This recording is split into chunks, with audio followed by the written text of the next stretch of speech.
was saying about my painting behind me, the new edition. It was a thrift purchase. I did not think it was going to, kind of match the vibe as much as it does, but it did well. It looks good. Yeah, it does look good. It helps with depth too. So like I was having a problem with, because I have a black background and the background you have is kind of like a gray. Mm-hmm. So like the guest looks incredible, like it's like you guys pop out. It's not like, I think it's the exposure or whatever that kind of makes it kind of grainy.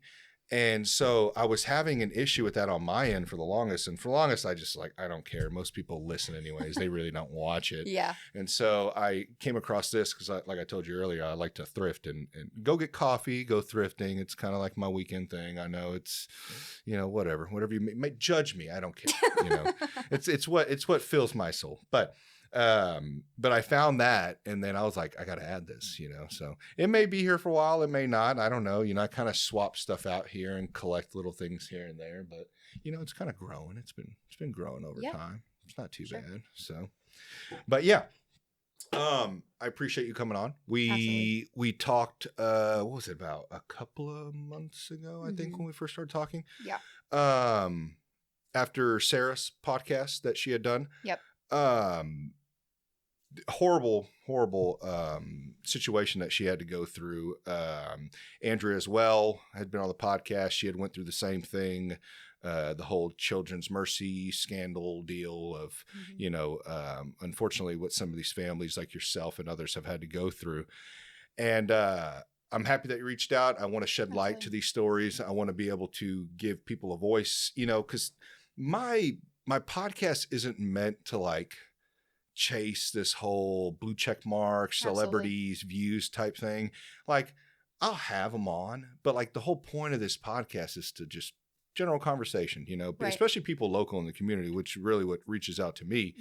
And no one specific, just anybody that has a story that, you contact me. It looks like it can align on a good conversation that, I can be able to have a good conversation with you. Let's go. Let's try it out. Let's put it out there for people to see. And who knows, people may be going through the same thing. And with that, you may give them some guidance. You may, kind of shed light to some of the, I'm spitting over here, shed light to some of the situations that they're going through, that can help them, in their situation. So they don't have to go through exactly what you had to go through. Absolutely.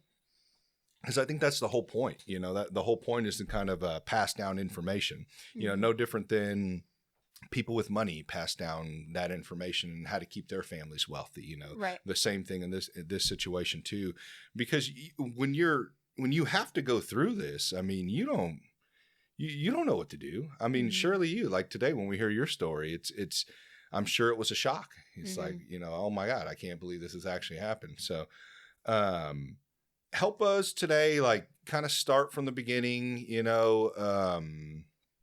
before everything happened, just kind of you and your family and everything prior to leading up to that incident. Yeah. So, I'm a wife and a mom to 3 little boys. I have a 6-year-old, a 3-year-old, and then a 1-year-old. So our 1-year-old is the one that it happened to. His birthday was at the end of October.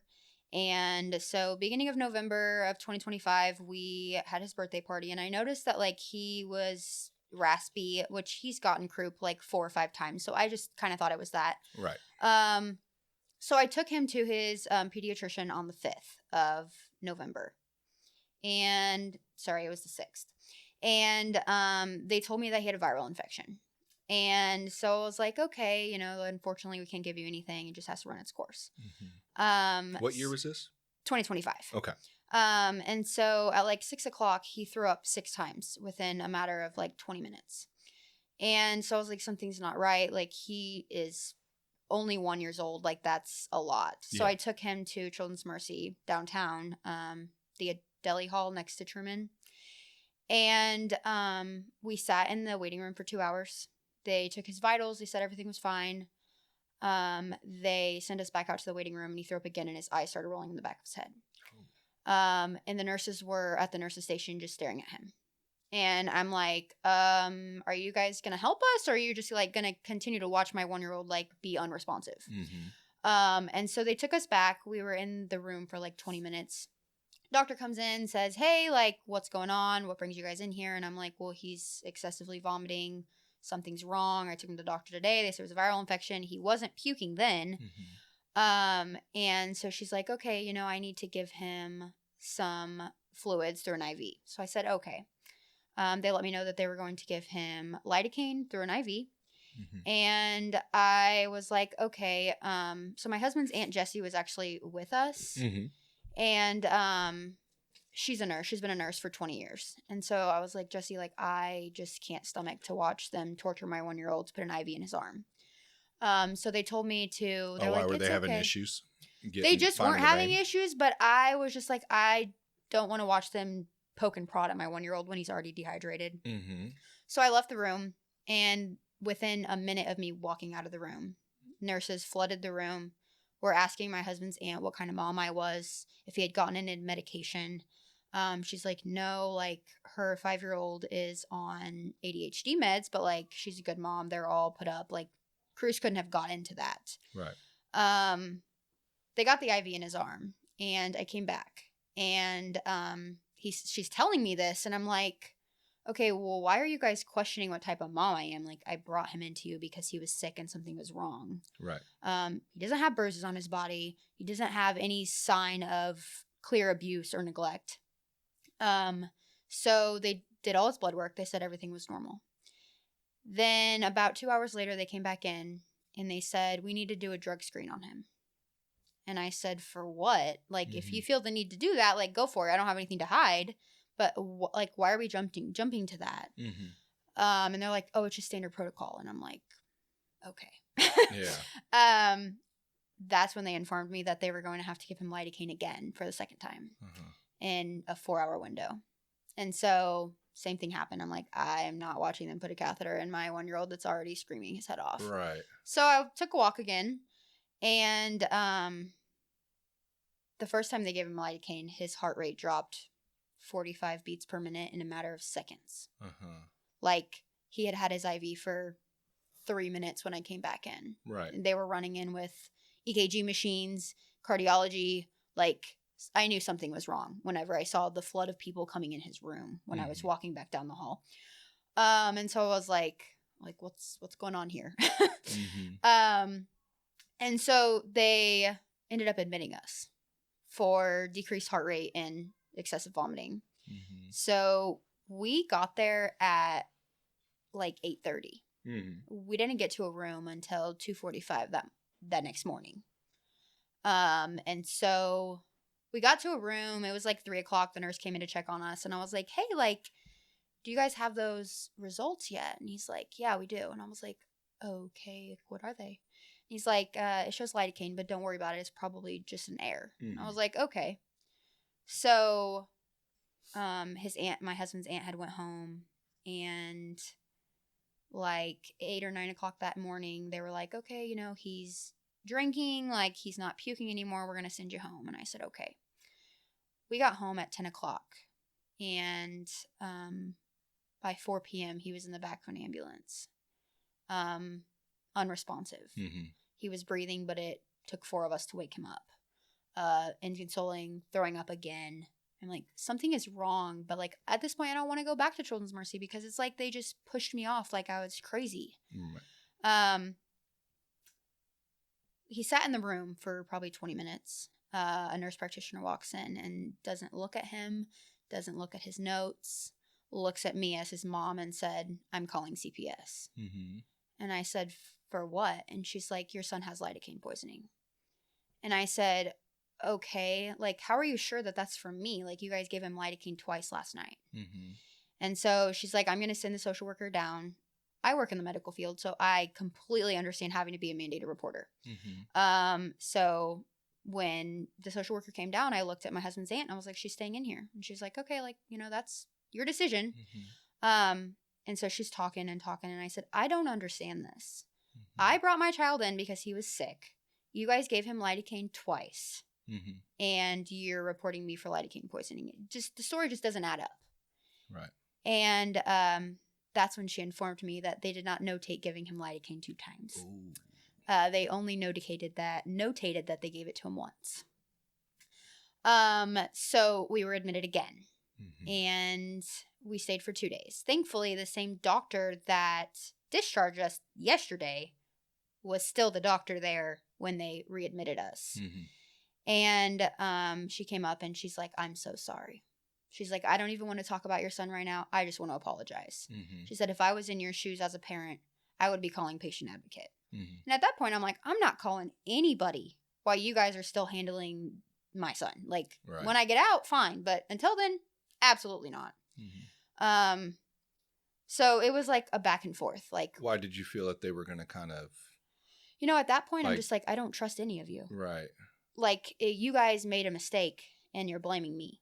Yeah, but did you think that if you were to call them, that maybe you wouldn't get the service, like full service, that either like that attention for your child? I think I wouldn't have gotten the attention, and I also feel like they would have thought I was hiding something. Oh, I see. So I was just like, no. Just a little bit closer. I was like, no, I'm not doing that. Yeah. So, that happened, and we finally got discharged on Sunday night. So all this went down on Thursday. And what's lidocaine do again? What were they giving that to? They were basically to numb his harm.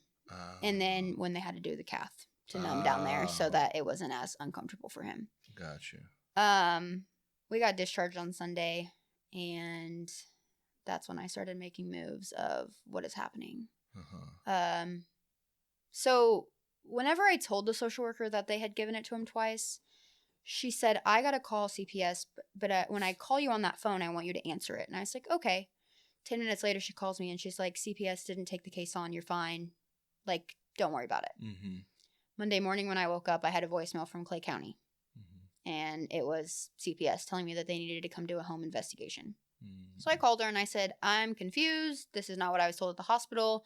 If you feel the need to come to my home, like, that's fine." They call you for that? I thought they just show up. No, they called me and they scheduled a time. Don't you think come. that? Yeah, I was about to say, wouldn't you just show up? Honestly, like, if you feel like these children are being abused, why are you calling to give these parents, like, a warning? Like, hey, and they called me at 10 a.m. I'm like, you just gave me 6 hours to, like, that's insane. Make my home look good. You know what I mean? Like, I wasn't hiding anything, but if somebody was, right, you've given them 6 hours to do whatever they need to do. Right. So when they came to my house, they questioned my 6-year-old.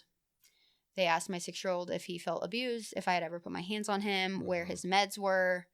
So they asked me, they're like, "Where are the meds?" And I was like, "They're in here."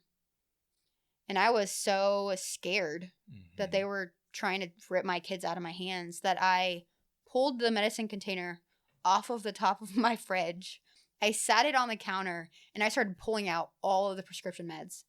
And I said, "This is for this, and this is for this, and these are for my surgery. And do you see lidocaine? Because I don't." And she was like, "No." She's like, "After I talked to your husband's aunt, like, I'm going to close this case." And I was like, okay. But the story wasn't over then, because I still had that in the back of my mind of, okay, so if something happens to my child and I have to run him back to Children's Mercy, I'm on hotline. Like, that's it. Like, they're going to see notation and that's going to be it. Which I've been warned about, like even when my first daughter was very young, like she's 15 now. She got into a lot of stuff. You know what I mean? Like jumping around, getting bruised, like a kid. You know what I mean? One time she fell off our stairs. I was like, oh my God. Yeah, she's a wild child. And so we had to go to Children's Mercy, I think that year, I can't remember, a couple of times. And someone had warned us about that. But back then I'm like, I'm not abusing my kids. So why the fuck do I even care about that? Didn't know. This was, almost 15, well, probably like 14 or 13 years ago. I don't remember how old she was. It might have been probably over 10 years ago, let's just say. And so I've heard that before, but I never, because, as a parent, you're like, I'm a good dad, she has a good mom. Like, we're not worried about anything. Right. But then now that I'm older and I'm like, holy shit, like, I didn't know all this stuff that they could just, one person, boom, it's over. Yeah. CPS is calling. Well, apparently calling. I thought they just showed up. Now they're coming to your door, and now you're on a full investigation, and then having your kids ripped out of your hands for who knows how long. and then in some cases just to be giving your kids back and go, oops, I'm sorry. Yeah. And it's just, that's insane to me. Yeah. So after we got done with that and he was finally not vomiting anymore, Right. I sent Children's Mercy a very professional, most polite way I could, letter of saying, like, this is not okay. It took them 2 months to write me back. No, I bet. And when they wrote me back, they said that I was right, that it wasn't documented. Oh, you have that? Mm-hmm. Oh, that's good. Not a, we're going to fix this, not a, we're going to talk to our staff so that we can fix this so it doesn't happen to somebody else. Right. Just, we messed up. Yeah. And, like, as far as Sarah, like, we take our children to these pediatric hospitals because that's what they're specialized to do. Exactly. And then you take them there and they're just ripped out of your arms because you guys messed up. I learned after all of this stuff had happened with my family that Children's Mercy does hotlines on any child that comes into the ER that's under the age of 5 now. Mm-hmm. If you come in for vomiting, if you come in for a headache, you're getting a workup to be hotlined. Really? And I'm like, why are we targeting kids that are under 5? Because, like, what happens when you have an autistic 7-year-old that can't talk? You're not going to do a workup on them because they're over the age of 5? Yeah. That just doesn't make sense to me. So why do you think that is? Do you think that's where they see the most abuse cases? I don't know if it's because they can't talk or they're scared to talk or whatever. But, like, my 6-year-old was like, no, she doesn't abuse me. No, this is where she keeps her meds, or this is, like, how we do things at night. Mm-hmm. I mean, there's been moments where my son has almost dropped his pills on the ground and I'm like, dude, like, if your brothers get this stuff, it's not going to be good. Like, you have to be careful. But, yeah, being a parent. Yeah. And, we had a follow-up with Children's Mercy Cardiology in December of 2025. It was fine. Like, so respectful. When I took my oldest to Children's Mercy when he was 9 months old, the 6-year-old, he had a febrile seizure. They were wonderful. And I'm just like, I don't know what has happened. But then So do you think it's getting worse? Absolutely. Okay. Absolutely. Because, you're taking them to the same place and it seems like you haven't had any issues, but then all of a sudden, because how old is your 1-year-old now? Well, I guess he turned 1 literally 9 days before this happened. 9 days. Okay. Yeah. And it took him 8 weeks to get better. Gotcha. So he was super clingy, crying all the time, wasn't eating for 8 weeks. When he was in the hospital, he lost 4.5 pounds. Oh my God. And they were like, oh, it's fine. He's a chunky baby. I'm like, 4 pounds for a 1-year-old? Like, that's a lot. Yeah. He threw up 24 times in 12 hours. Huh. And they just kept telling me everything was fine. He was constipated. And I'm like, why are we not taking care of constipation? Like, if he's puking and he's constipated, like, why are we not trying to help one or the other? Right. And, they just didn't care. Or that's the vibe that I got.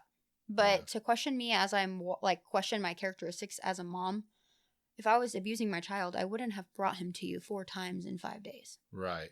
I would have been like, oh, okay, well, I guess we're going to stay at home. Right. It got to the point where I was like, do I even keep going back? That following Tuesday, he wasn't peeing, wasn't pooping, wasn't eating. I took him to his pediatrician and I was like, I'm not going back there. I'm not doing it. And he had 1 wet diaper in 19 hours. And she's like, if he doesn't pee in the next 4, like, you have to go back. I'm like, you tell me where else to go. I'm not going back down there. Right. So the advice that I want to give other parents is I recently learned that KU has opened up their pediatric ward in the ER or hospital or wherever. And that's where I've been telling people, like, if something's wrong with your kid, don't take them to Children's Mercy. I was on TikTok and I had ran into somebody that I'm now really good friends with. She's a medical complex mom. And her daughter was at Children's Mercy literally like a week and a half after it happened. And I was like, be careful. What's a medical complex mom? Like, I don't know what her diagnosis is, but like her hands aren't formed the way that they're supposed to be. I don't know. Just like kids like that have autism or like Down syndrome, things like that. Those are medically complex parents because it's where like a child is Has a certain diagnosis Yeah. of some. Okay. Yeah. Gotcha. So like they receive more medical care. Gotcha. And so I was just like, please be careful. Uh-huh. And whenever I shared my story on TikTok and Sarah found it, Uh-huh. well, I found her, she shared my story, and the amount of comments that were on there from Children's Mercy nurses telling us that they used to work at Children's Mercy and they saw this happen too many times that they weren't working there anymore because of it. Wow. And I'm just like, at what point That's very are we? brave. Yeah. Some people will choose a paycheck over that. You know? I get you're stuck in Yeah. a circumstance, but how long can you continue to turn a blind eye? Mm-hmm. You know? Yeah. It's a difficult thing to do, but, you know, because I get it. You know, there's not, I mean, starting over somewhere else, you're there, Right. you're getting a steady income, you may have a family, but at the same time, I mean, Yeah. to allow that to happen to, you know, or to know that it's going on and just kind of like, I'm not going to look. It's like, it's kind of fucked up. Yeah, it is. It is. I had to request his record 6 times. Oh, really?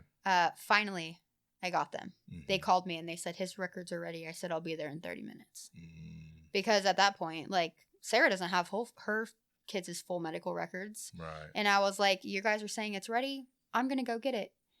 And this might sound crazy. He had 365 pages of records. Oh, shit. And I read every single page. Uh-huh.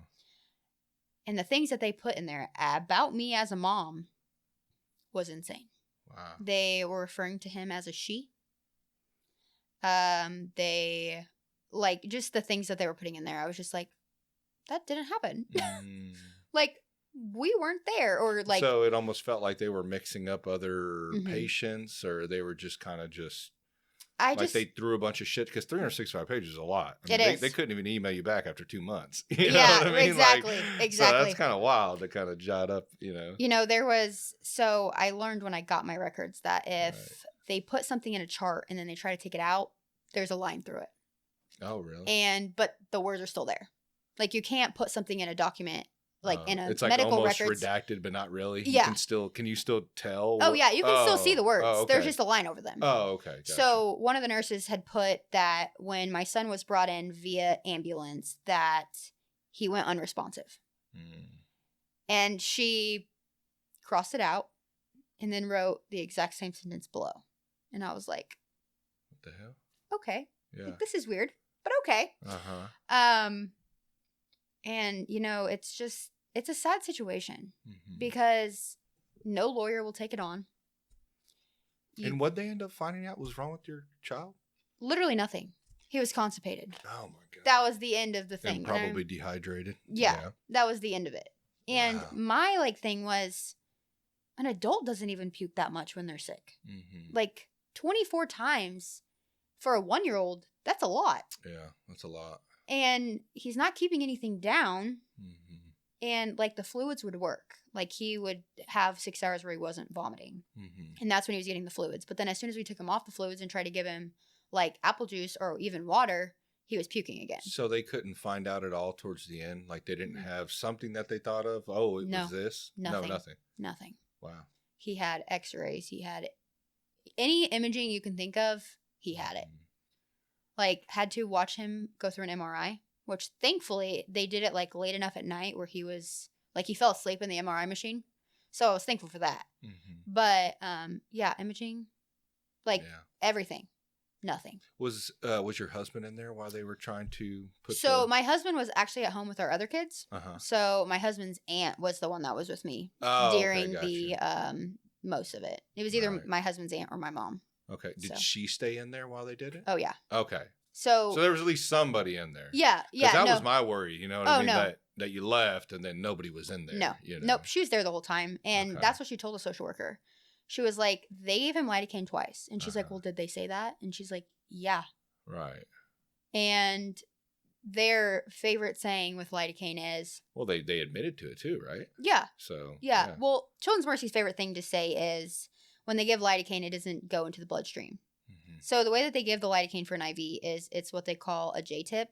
It's like a needleless injection, essentially. It's like a plastic thing that they put in your arm, and then they inject it, and it goes into your arm, but there's no needle. Oh, it like just goes through the skin and inside of your...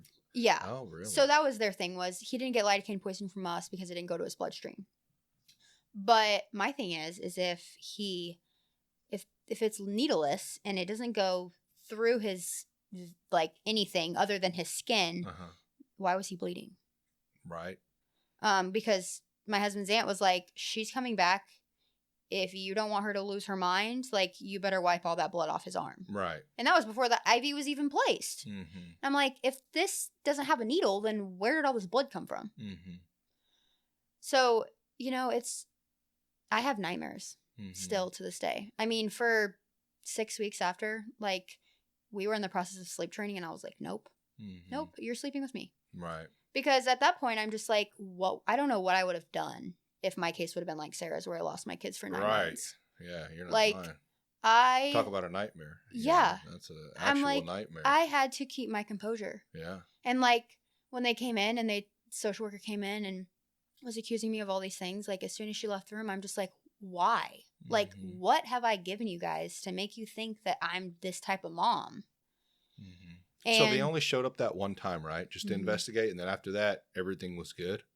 I wonder how many people that happens to. I don't know. Because by looking at Sarah's content, it looks like a lot. You know what I mean? That, like, we definitely see these cases like hers that they actually get her children taken. But how many people get the threat of it? You know what I mean? Yeah. Like and I'm all for investigating these things. Like, I do want children to be safe. Absolutely. And I want them to be able to monitor these things. But it comes to a point to where, like, okay, how many are you saving that are actually legitimately being abused, and how many innocent people are being, having to go through the ringer of this whole process? And so, like, if they were to there's got to be a study on it for sure. And, they need to look at that. And just like what we talked about with Sarah, we talked about with Andrea, you have to look at these things and then adjust the training, adjust your processes and procedures on this stuff. And that way, you can limit the possibility of accusing an innocent family of abusing their kids when they're not, you know. And then, because what happens from that, you take a kid away from months. I mean, the amount of stress and horror and just, I don't even know. I try to put myself in the shoes of her. I don't know what I would do. You know what I mean? Because you're at home and your children are somewhere else with somebody else.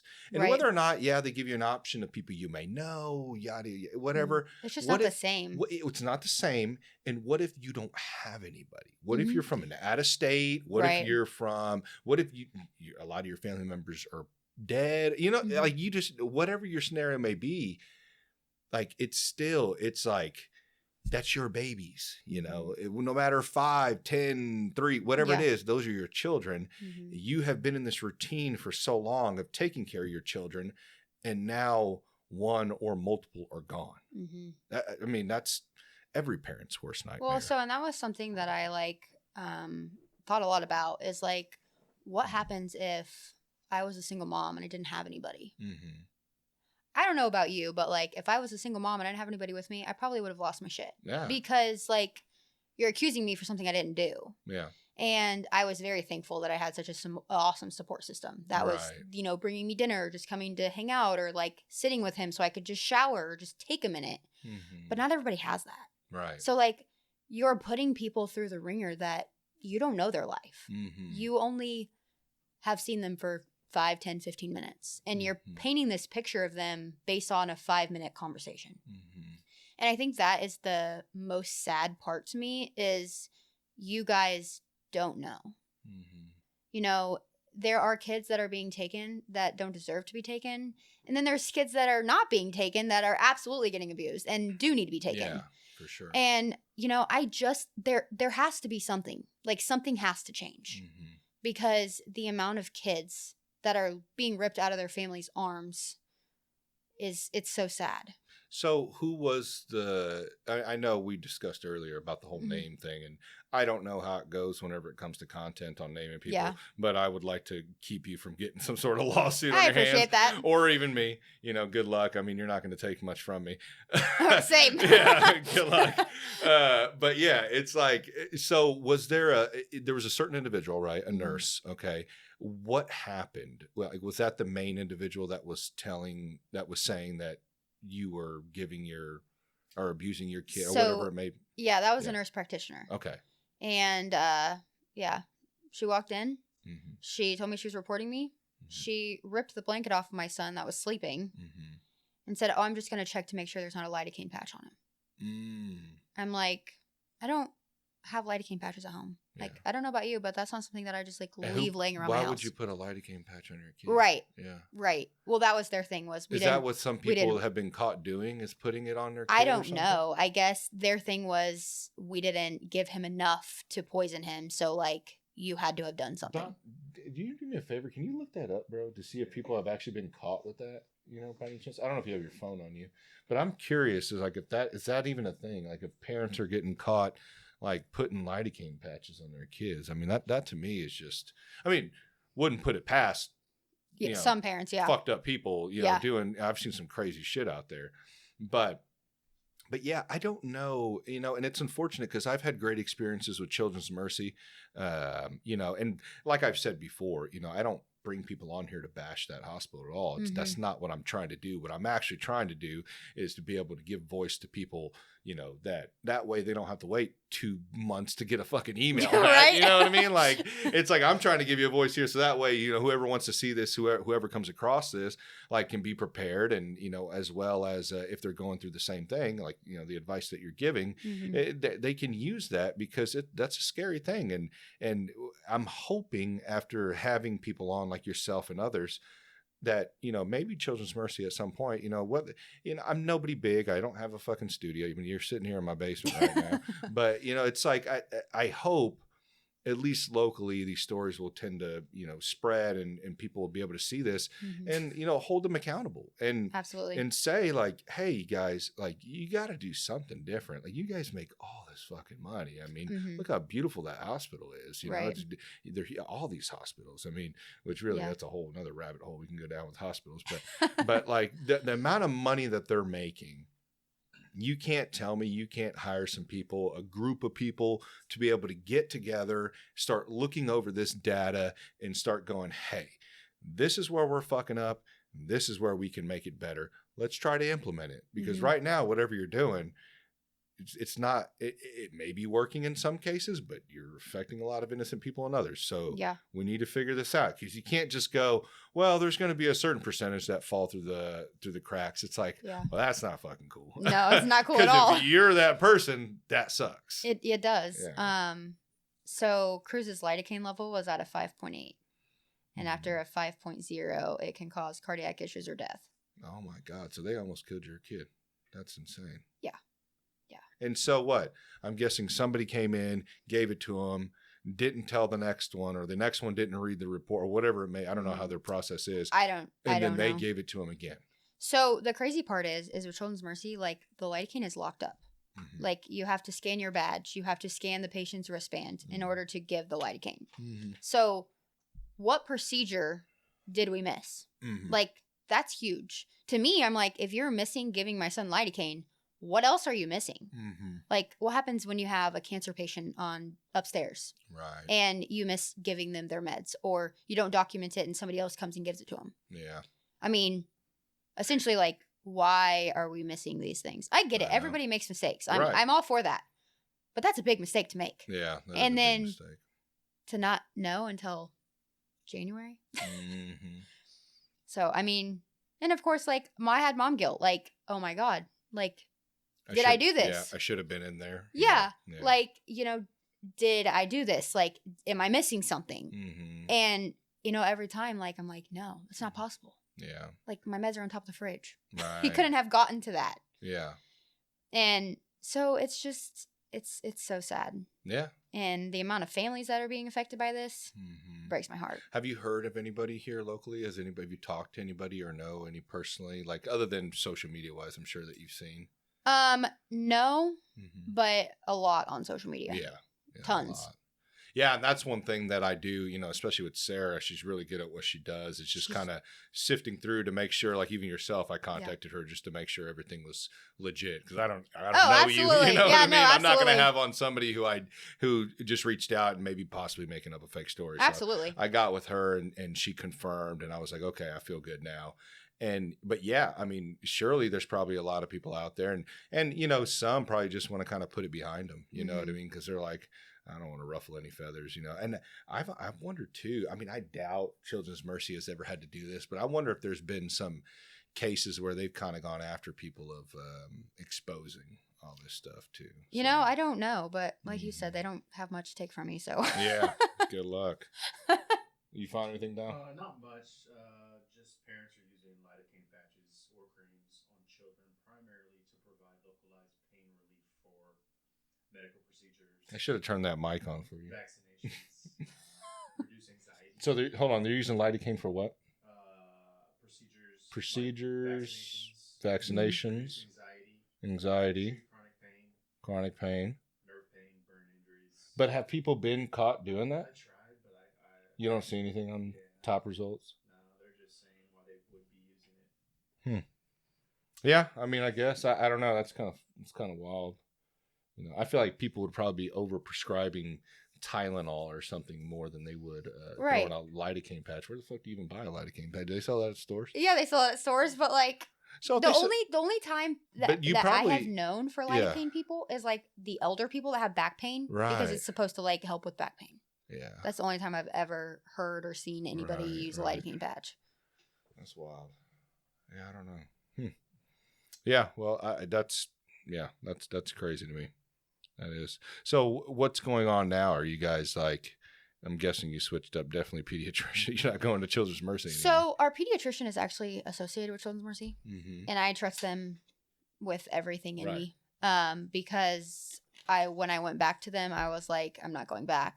And since they're affiliated, they could see everything. Right. So when I called to like make the appointment, I told them like, hey, we're just at Children's Mercy. So they reviewed everything. And so they're like, I'm so sorry.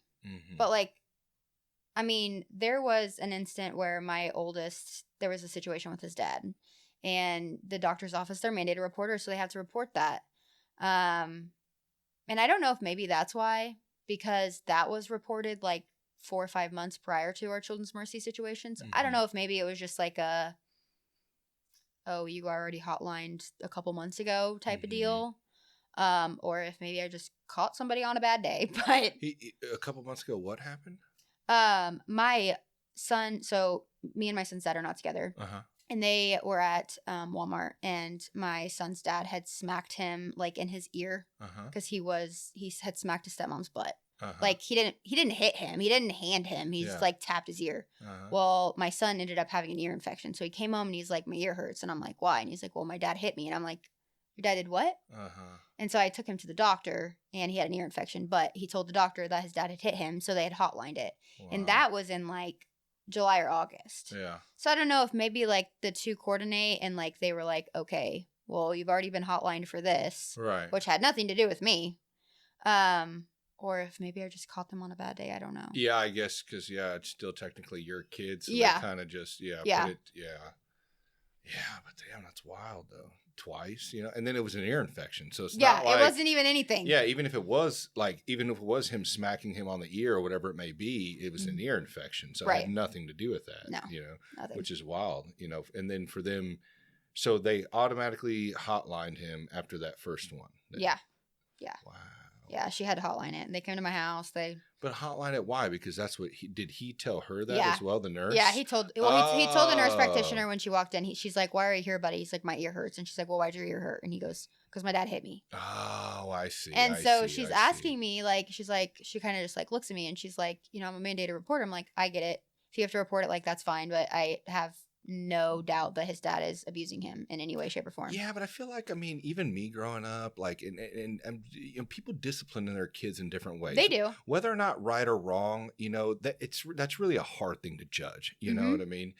And so, I mean, definitely don't beat your kids, you know what I Right. mean? But there's people who discipline their kids in certain ways, you know, spanking, whatever it may be. And, you know, I've always wondered, it's like, I know a lot of people, and we've talked about this shit, how we grew up or how other Yeah. people, you know what I mean?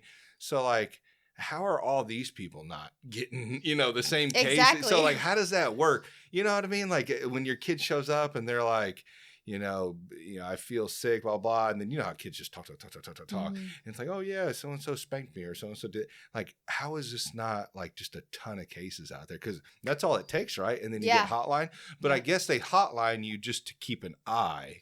Yeah, I think it's just for documentation purposes, to be honest. So then if they come back a second time, I wonder how many times though. I mean, for you, twice. Yeah, for me Right? twice. And I don't ever want to go through that again. Yeah. So that's crazy to me. Yeah. Well, how's your son doing now? He's better. Yeah. Finally. That's He good. So yeah, so how long did it take him to recover after all that stuff? 8 weeks. 8 weeks. He did not get back to himself until the beginning of 2026. Mm-hmm. Did you guys take him for another to get a second diagnosis or no? No, we had taken him to the cardiology in December as like a follow-up just to make sure that his heart rate was fine. Because heart issues do run in our family. And she was like, he's fine. Like they did an EKG and compared the EKG at the hospital to then with lidocaine versus without, and it was fine. Right. So there was no issues with that. And so after that, he kind of just cried all the time.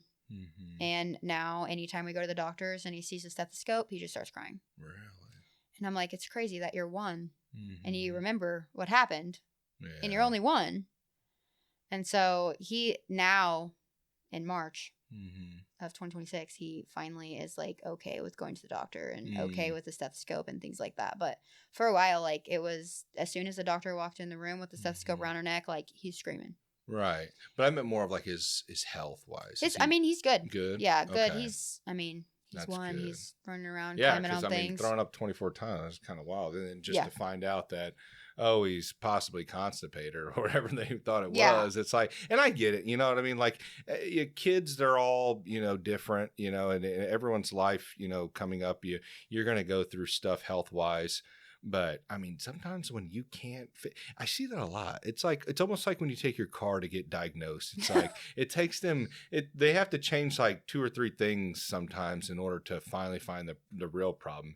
And you're almost always like, aren't you a mechanic? And I get it. Like it's more, I work on my own cars. I totally get it. But, and I know human beings are way more complex. So I get that. But sometimes I'm just like, man, like, you guys haven't seen this before? Like, you guys can't tell me something? Like, what it could possibly be? But I don't know. Maybe it's just me, you know. I get it. I need to be in it in order to fully understand. I'm not a doctor. I'm not a nurse. I totally get that. Yeah. But, you know, hey, nurses are standing up and they're saying, you know, coming out and you know, quitting and telling their stories. So something's going on. Yeah. But, and it's crazy because there's such a big corporation and Children's Mercy is buying. Like, that was something that one of the comments said was, oh, I live in St. Louis and they're buying all the hospitals around us. Like, where do we go now? And I'm just like, oh, that's a tough one. Yeah, they're absorbing other. Oh, yeah. They're just, it's like wildfire. They're just, there's a fire and they're everywhere. Yeah, that's crazy. And so how did you hear about KU again? You said that was a better alternative. That is what our pediatrician had recommended. Okay. Whenever I said, like, I'm not going back. Okay. I thankfully haven't had to go there. Right. Thankfully. And I'm hoping that it stays like that. But at least I know, and other parents know, if you're ever in this situation, you do have other choices. I wonder what they do that maybe gives him a better name. I don't know if that's true. I'm just going off of what you're telling me. I don't know. Yeah. I don't know if it's just the name Children's Mercy. And don't know. They just well, their reputation, really. Yeah. You know, I mean, they're kind of getting a reputation for themselves. And I haven't heard anything about KU. I mainly just see the Children's Mercy deal. I think that's new. Yeah. Because they just started doing that, they just started doing it. And then I know there was one in Overland Park Regional, but I think somebody said they might have closed their ER for pediatric. I'm not 100% sure on that one, so don't quote me. But I know that, like, some people were like, you know, on Facebook, I'm like sharing our story and they're like, oh, I had the same thing happen to us. Right. And we went to Overland Park Regional and they were great. But then there's other people that are like, oh, we tried together last week and they're closed. Mhm. So, I mean, you don't know.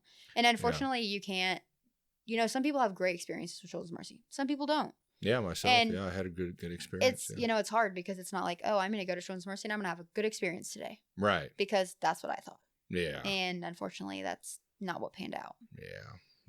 And what did they look for whenever they went to your house? I know you said you pulled out all your medications, but what else were they looking for? They just questioned all my kids. Oh, really? When they called me, they don't like, look through your whole house and the living conditions and. So they looked to make sure all the kids had their bed, mm-hmm. and they made sure that I had water, and then they opened my fridge and made sure there was something in there. Essentials, yeah. Yeah. But they questioned all my kids, and when they called me, she's like, I'm going to question your kids. And I'm like, okay, well, they're 5, 3, and 1. So I don't know how much you're going to get out of them. Right. Yeah. And, my 5-year-old. And not only that, it's hard to question kids. It's like, some of the crazy shit kids say.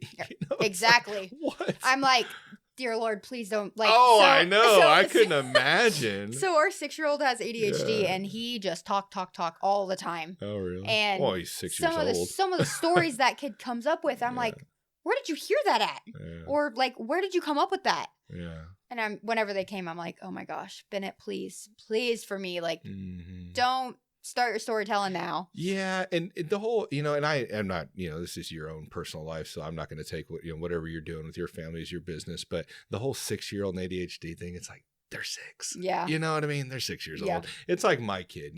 My kid's going to be 8 here this year, and she is talk, and all over the place. But they're kids. You know what I mean? Like, I mean, in reality, most kids have ADHD. Yeah. You know what I mean? They're kids, Right. And I think what's going on with that is that a lot of the times is just as parents, one, everybody's working a lot. It's hard to live out here. People are working 1, 2 jobs, I mean, shit, it's hard to even find people just working 1. If you got 1, you're working overtime. Right. So you've got a lot of stuff going on. So you're not able to give enough time with your kids as maybe you would have 30 years ago, right. As well as, people are getting away, I feel like, from like sports and stuff like that. It's almost like what I've seen is that people are letting their kids decide on how to live their life. And sometimes you have to give that push, you know what I mean? Like my kid, my oldest, like, a lot of the times, like, she'll get burnt out. She wants to pull out of stuff. And I'm like, nope, we can't do that. What are you feeling burnout in? What is there something that we can help alleviate? Do you need help? Like, do you need, is there something we can help you with school stuff? Do we need to, get you some more, like a, like a tutor, or do we need to help you? Or, what do you need? If this is too many, like whatever you're taking on recreational sports wise, is it too much? Okay. Let's finish it out. Next year we can reassess. Maybe let's just do 1, or, you know what I mean? Stuff like that.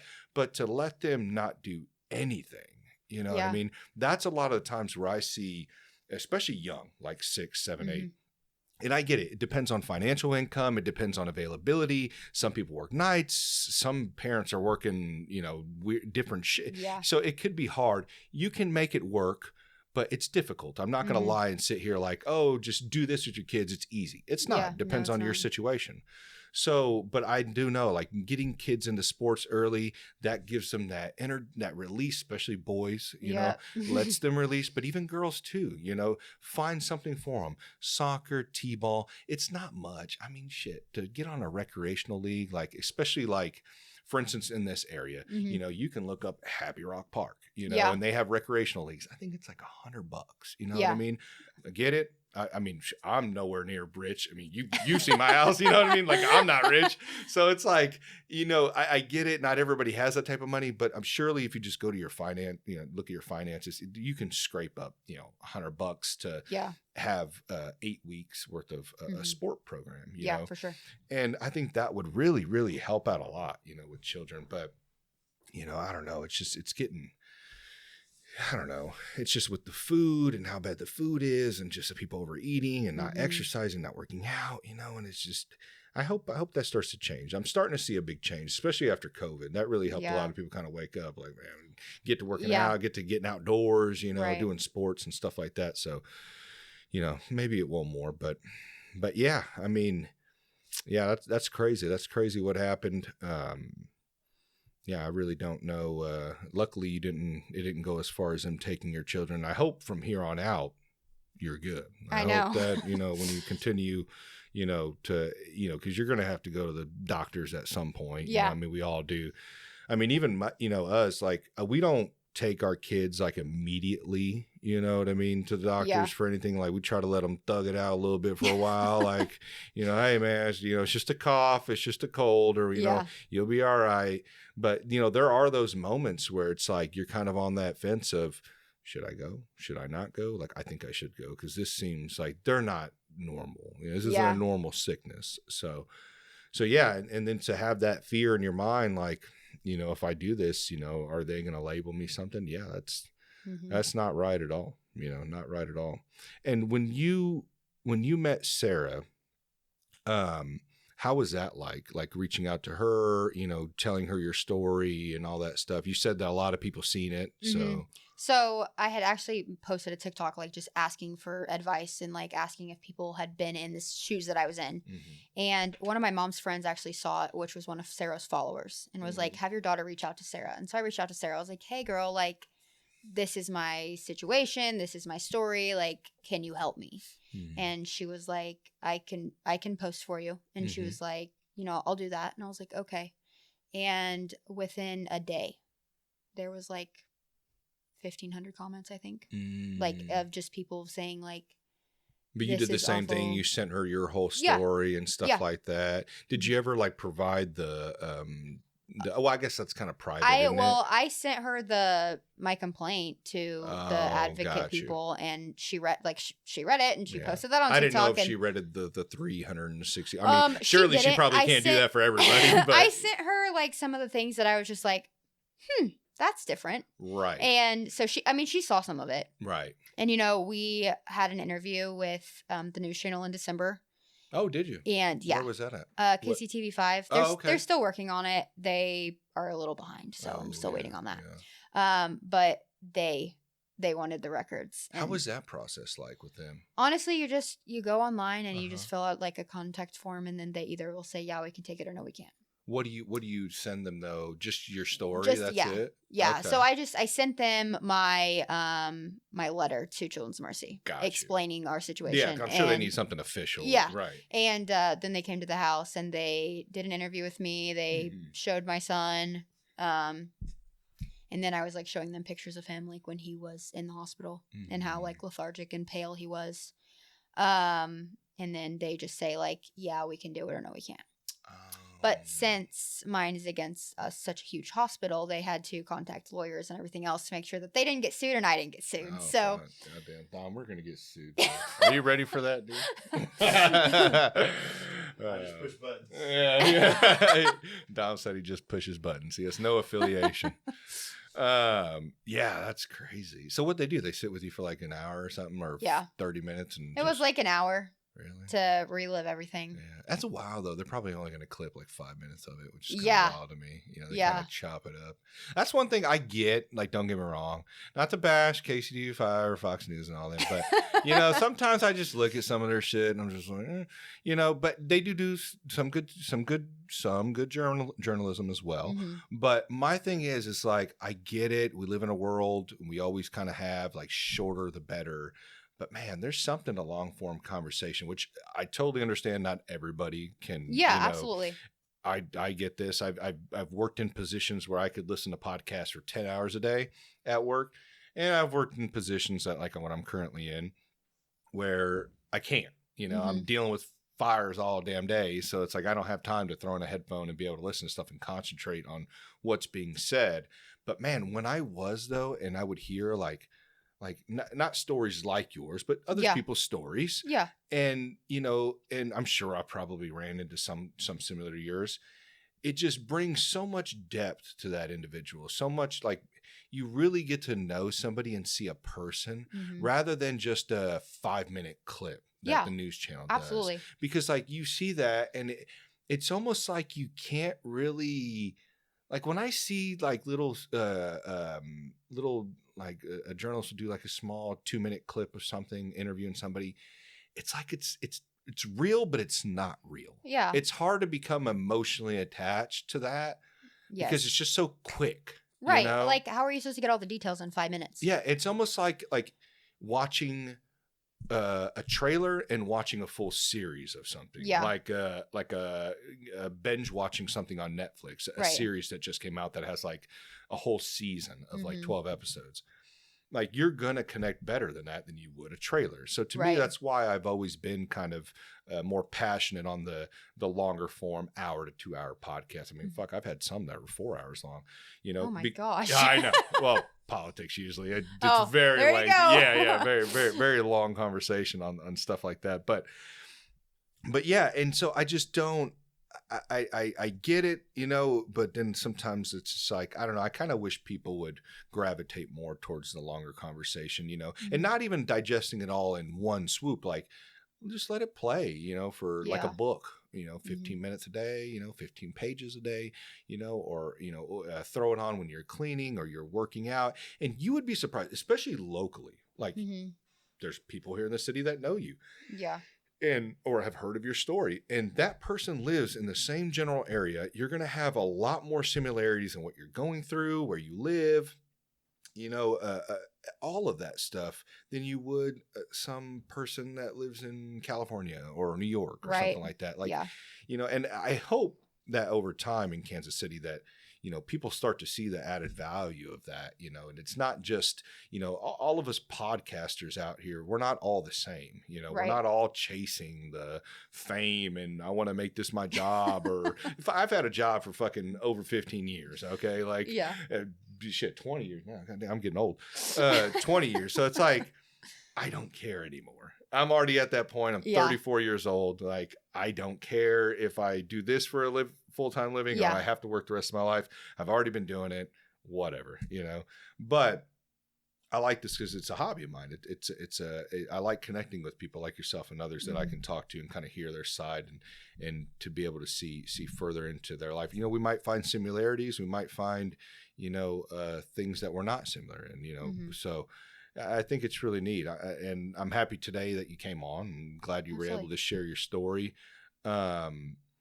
Other than KC, have you done anything else? I know you said the KCTV5. No. And you're just waiting for them to, I guess, release or let you know if it's going to get released or what? Well, they told me that it's supposed to, but then they were working on a story that was taking them 4 months. And so they were like, and that was supposed to air tonight, actually. Oh, really? And so they're like, I should have some information for you soon. So I'm just like waiting. Yeah, just the waiting game, which is fine. I at get least they're busy. At least they did. You know what I mean? I'd like to see what that story. Well, I wonder what that story they're releasing. Well, I know. We're gonna have to look for that. We're gonna see. Is that more important?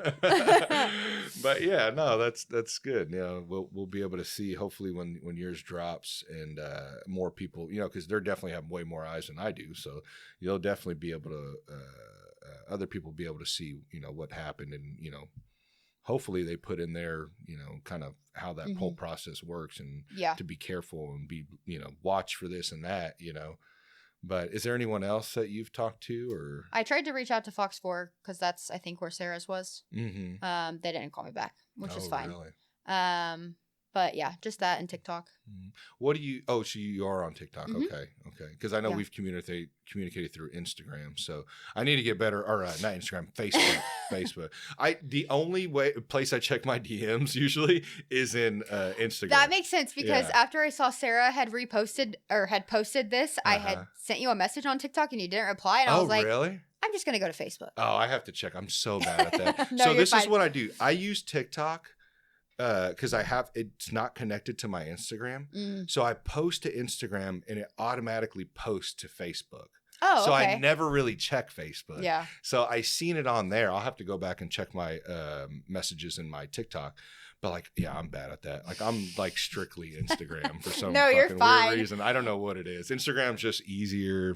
Everything I have is on there. I don't know. I feel like I get more, I get more, what am I thinking of here? Like people reaching out, people connecting and stuff like that, DMs and comments and like it's more interactive on Instagram. Yeah. So I basically just stay there, but I will look for that message. It's all good. And actually you emailed me too, didn't you? I think so. Yeah. You emailed. I do check my emails. Because I was like, Yeah. how can I get a hold of him? Yeah, I think And it I was started like, out email. I think that's so. what it was. Yeah. And then I was like, okay, Yeah. well. And I'll message sometimes on it may take me some time. I mean, shit, I've had some messages in there for like a couple of months. You know what I mean? So yeah, it does take me some time. Very, very sorry if I will get to you, I promise.